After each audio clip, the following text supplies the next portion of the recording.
Tanggal 13 September, hari ke-257.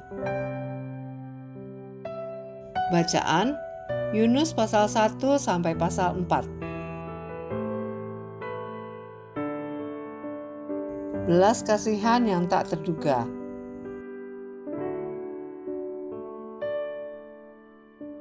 Garis besar. Ketika dipanggil untuk berkhotbah di Niniwe, Yunus justru lari ke arah sebaliknya.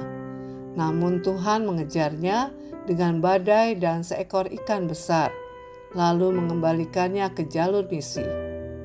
Dengan satu kalimat khotbah dari Tuhan, Yunus menyaksikan kebangunan rohani luar biasa.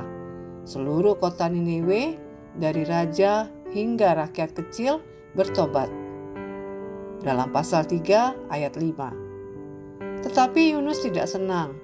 Ia kecewa karena musuh Israel tidak jadi dihukum.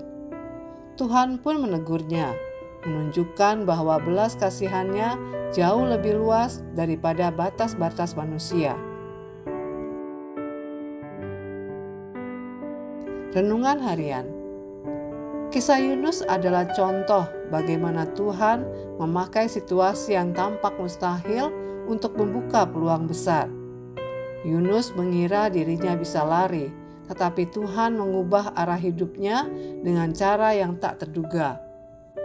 Dari badai, laut, hingga perut ikan, semuanya menjadi sarana Tuhan untuk membawa Yunus kembali ke panggilannya. Hal yang sama bisa terjadi pada Anda. Agenda yang tiba-tiba berubah, gangguan tak terduga, atau masalah yang muncul mendadak bisa saja justru pintu kesempatan dari Tuhan. Hari ini, alih-alih mengeluh atau panik, lihatlah bagaimana Anda bisa menjadi saluran belas kasihan Tuhan.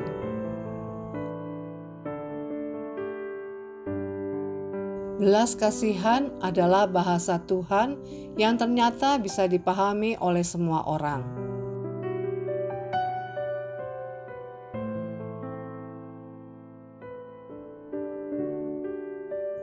Pendalaman.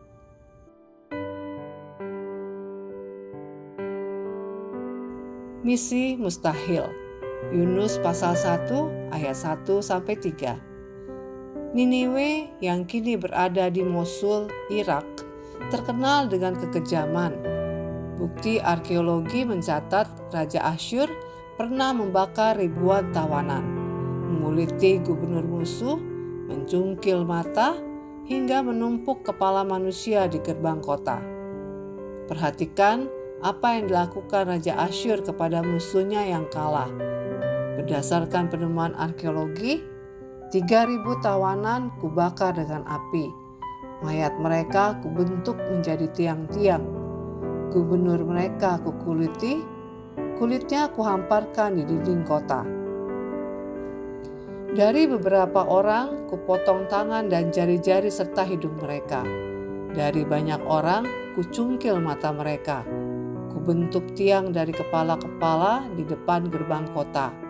Dan 700 orang kupancangkan di atas tonggak-tonggak. Tidak heran Yunus lari dari tugas ini.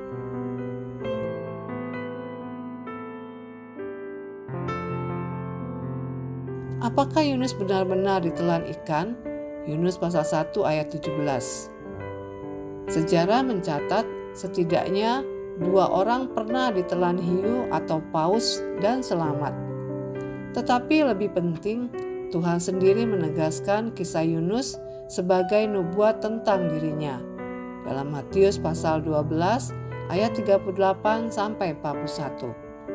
Itu memberi jaminan bahwa kisah ini bukan mitos. Hukuman yang jadi keselamatan.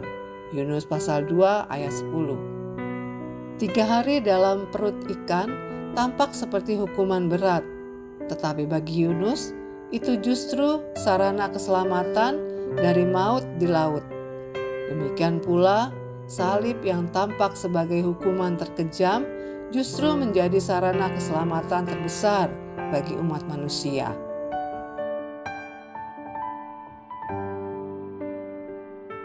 Demikian renungan hari ini. Jika Anda ingin mendengarkan bacaan Alkitab hari ini, silakan buka tautan video yang tersedia di layar Anda. Amin. Tuhan Yesus memberkati.